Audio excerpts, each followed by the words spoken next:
Okay, thank you for coming. My name is on the program tonight, so I thought I'd better say a couple of words, but I'm actually going to step aside and leave it to Brian, who actually did virtually all of the work in getting Try APL to come up.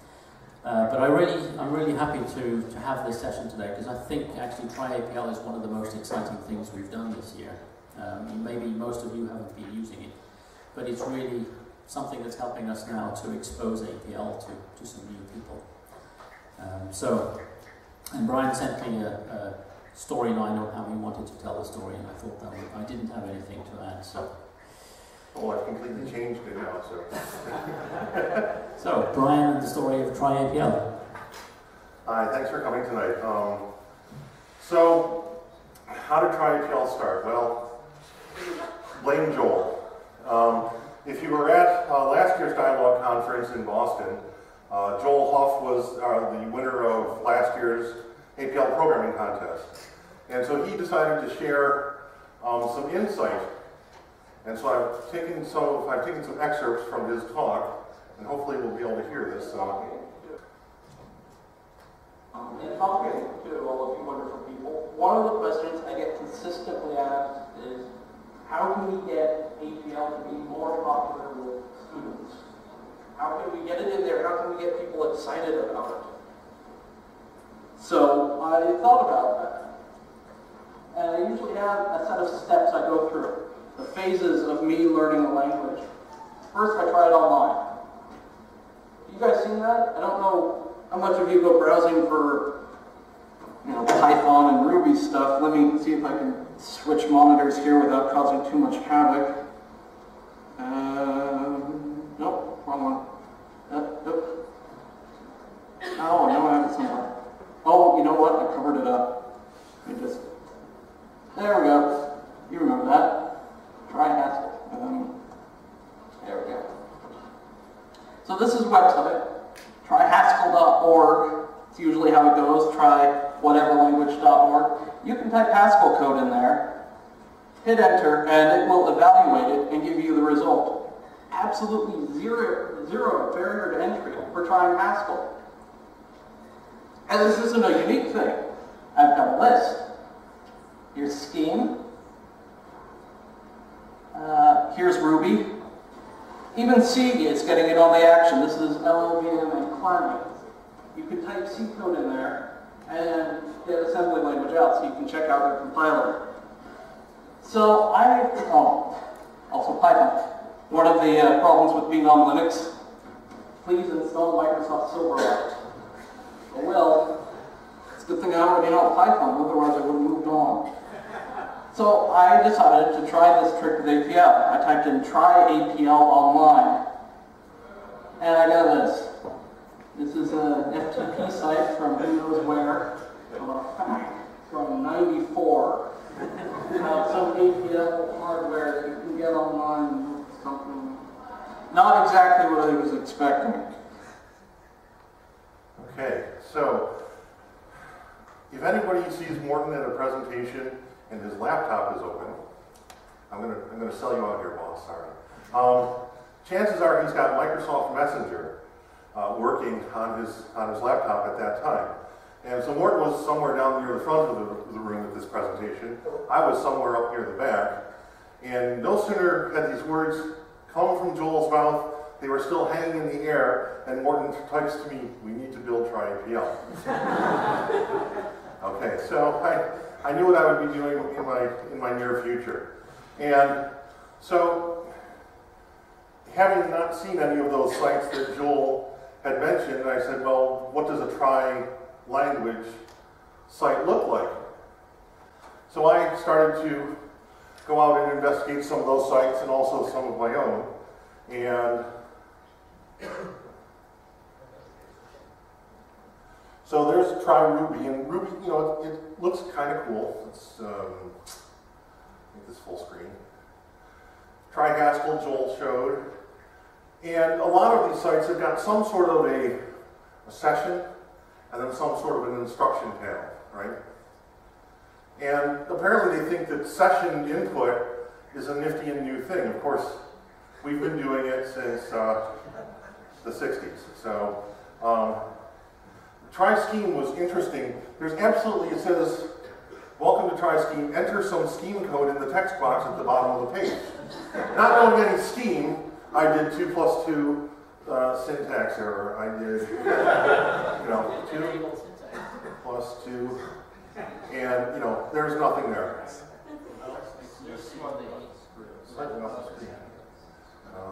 Okay. So I had no idea what to do with Scheme. I don't know Scheme, and at this point I'm probably not going to learn it because they have a sucky try site. I looked at Try Python. That was pretty nice. I looked at Try F#, and that's like a marketing site. But one of the things that seemed to be common is, again, they have a 2-panel input. So I tried to look for commonalities. There's a low entry barrier. You can load it from any browser, and if you're on Windows, most of them work. They're interactive, they're session, and most have some sort of help. So from that, I tried to come up with a set of design goals. It needs 2 panels, an instruction panel and a session panel. It needs to be what I'm terming attractively minimalistic. In other words, you don't want to let all this advertising and frou-frou get in the way of trying to actually learn the language. It's got to be easy to use. And for APL, that presents a couple of challenges because we still have the issue of how do they enter APL characters through a browser, and how do they display APL characters. And it has to be purple. I knew that if it was at least purple, I would get his thumbs up, and we'd have a success. So, another feature that Morton wanted to have was the idea of user sessions, so that everybody, multiple users could use Try APL, and one person's session wouldn't interfere with another one. They also needed to be restartable over some period of time, so we would save your session. If you went away and came back tomorrow, you could pick up from where you left off. And then the third goal that we had was to make it transportable. In other words, you should be able to save your session someplace, tweak it, and share it with others. Well, we accomplished the first 2.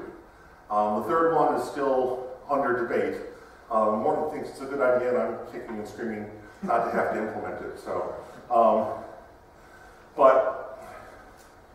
what were some of our challenges? Well, again, entering and displaying APL characters.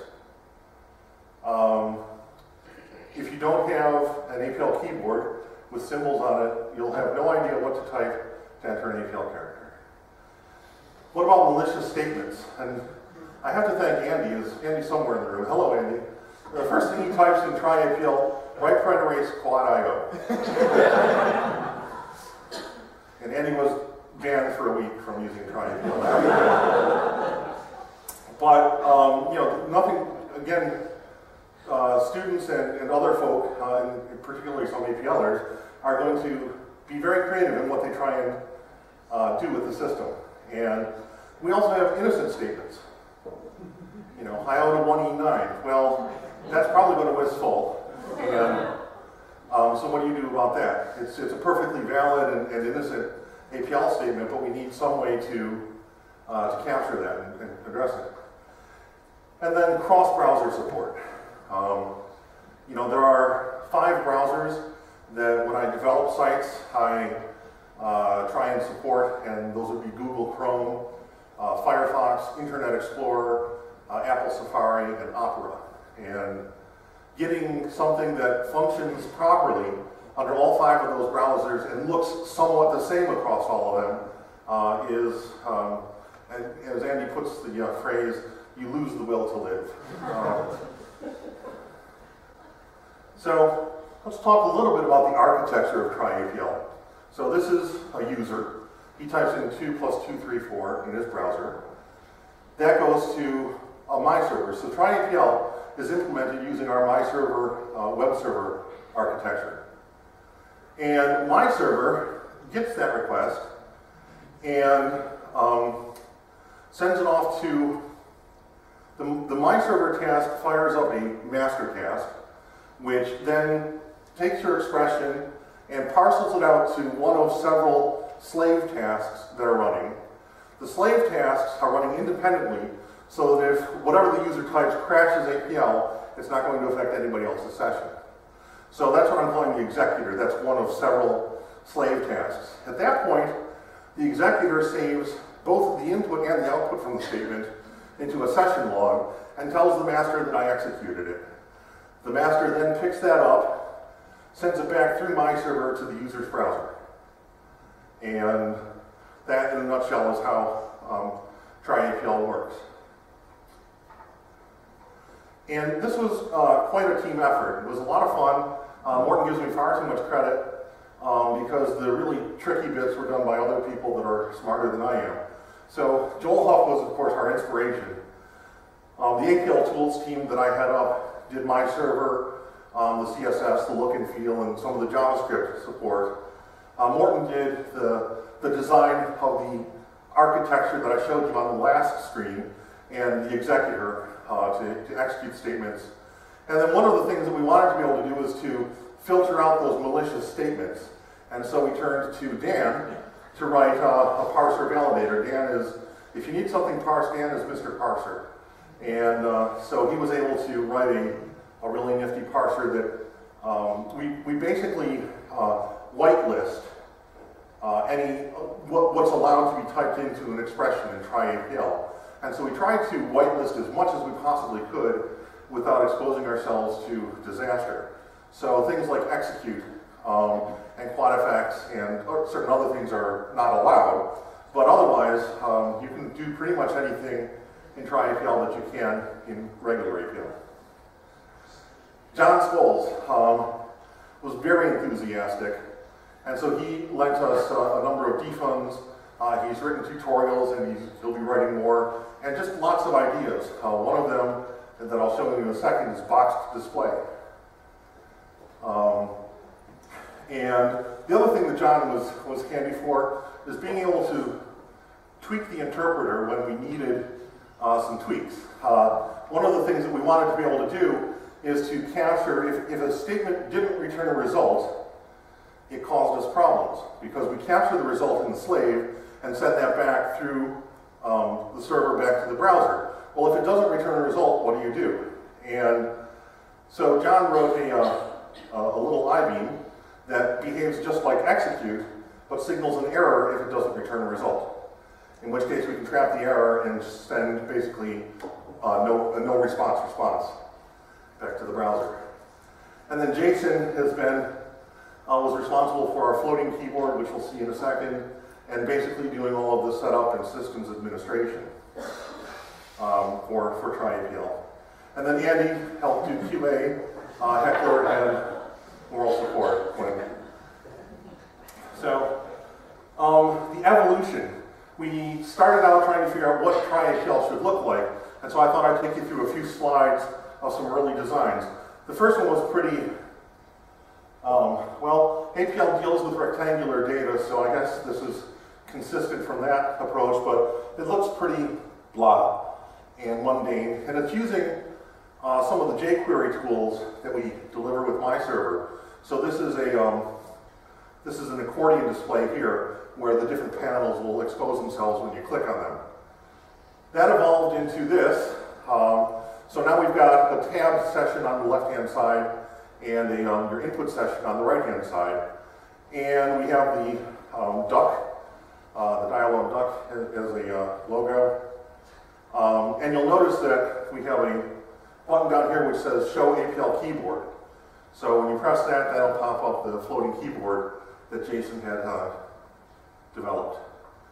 So then we moved into this, a little more stylistic, slightly different, more hip logo, kind of. But this is starting to get close to what we want it to look like. And then finally, this is try-APL today. And you'll notice that we've got we've located the keyboard button up in the corner here. We've got 5 tabs. We've got links to our Facebook, Twitter, and YouTube links. So we also wanted to put Google Analytics, we hooked that up to try-APL, so that we could monitor who's using it, how many hits we're getting, where those hits are coming from. And that was kind of interesting. So this is Google Analytics, and it's for the last month. And you can see that we've got hits ranging from, 20-ish down to 3, 6, up to 25, 29 on Friday. And you can get all different kinds of interesting reports out of Google Analytics. So you can get what language people are using, what operating system, what browser they're using, what country. So let's see who's been. So the United States, 80 hits. United Kingdom, 68. Sweden, thank you. Swedes for 45 hits. Germany, Denmark, Finland, Austria, Canada, Australia, and Japan. So, and then one of the things that I find interesting is browsers. Chrome seems to be about half of the browser hits that we get, followed by Firefox, followed by Internet Explorer. So Google Analytics is a nifty tool. So let's take a look at some of our analytics. So this is from the period of April 1st to May 31st. And you'll notice that, we have, somewhere between a few and 20 hits most days. And then when you see a peak like this, that's probably Morton giving a talk someplace and talking about try APL, and then everybody goes out to try it. And then it calms down again. So I'm going to expand this time frame to April 1st to July 31st. Okay, now, this section here is this flat bit down here. Okay, can anybody in the room find out when TryAPL was mentioned on Reddit? Jason got some 4 o'clock in the morning. What the heck is going on with TryAPL messages? And it turned out that we got so many hits from Reddit that while TryAPL, the core server and such, kept running like a champ, we generated so many session files that we were getting whiz-fulls trying to read the directory. So we have code in there now to deal with the next time that we get hit by Reddit. So apparently there's a thing called the Reddit effect. And so we got hit by it. So TryAPL today, what's it look like? Well, it's developed using my server. We developed it under Windows. But we run it on a Linux VM in our office in Bramley.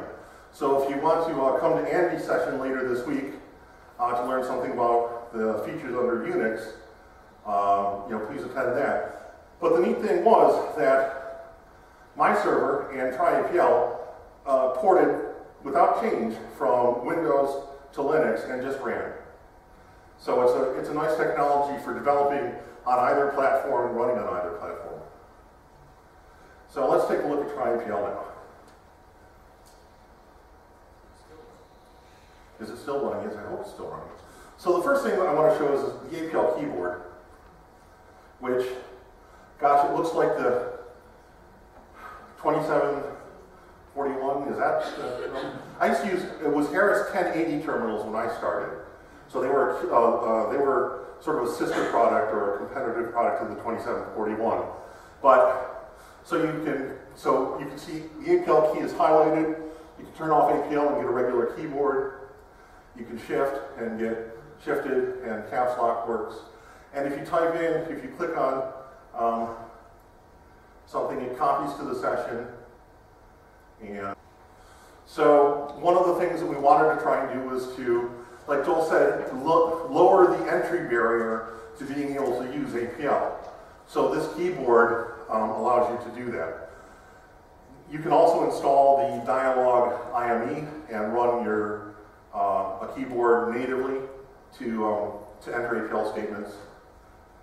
And the other thing that we did is you can click on any statement that's highlighted in purple, and it will copy it to the session window, and you then press enter to execute it. We have a page that talks a little bit about APL, and I want to take this page and jazz it up some, add some not so dry language to it. So if anybody has some ideas, please share them with me. We have a primer, which, if you've used the keyboard, the language bar in Dialog APL, all of the help entries that display for the different characters are stored in registry entries on your system. So I wrote something to read out all of those registry entries and put them in a form that I could edit. And so I edited them to take out, for instance, references to QuadML. We run with QuadML 1 here, and so any variations in syntax or functionality based on QuadML we removed. But so if you cursor over any of the symbols, it brings up the help, and then you can click on it, and it will copy itself to the session. And the other thing that, one of my additions, was to the circle function. I added the table of what all the arguments mean, because I always got frustrated. Andy's shaking his head. So, pardon? I think it's in the manual now.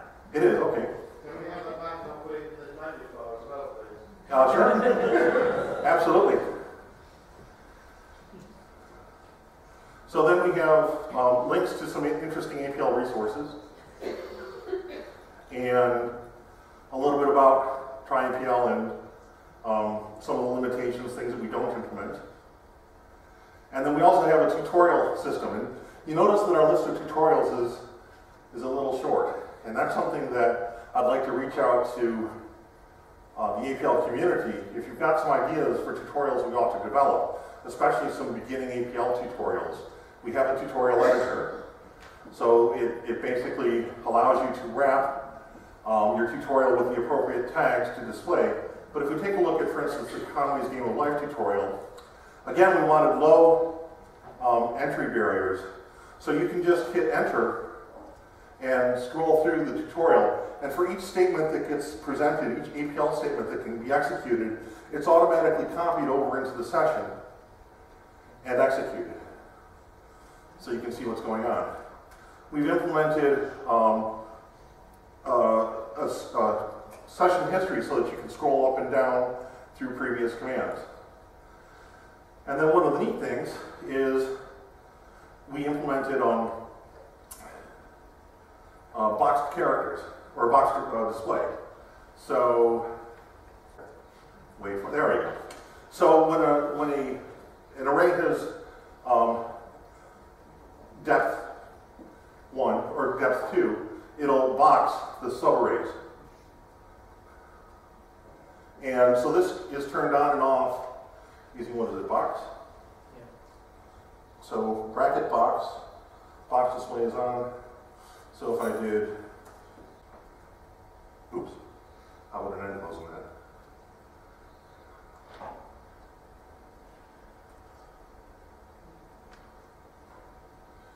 It'll go ahead and box it. So this helps people learn the structure of APL data, because just looking at it in your session in Dialog APL, it's not always obvious. So are there any features that I'm missing on here? I think I've covered most of them.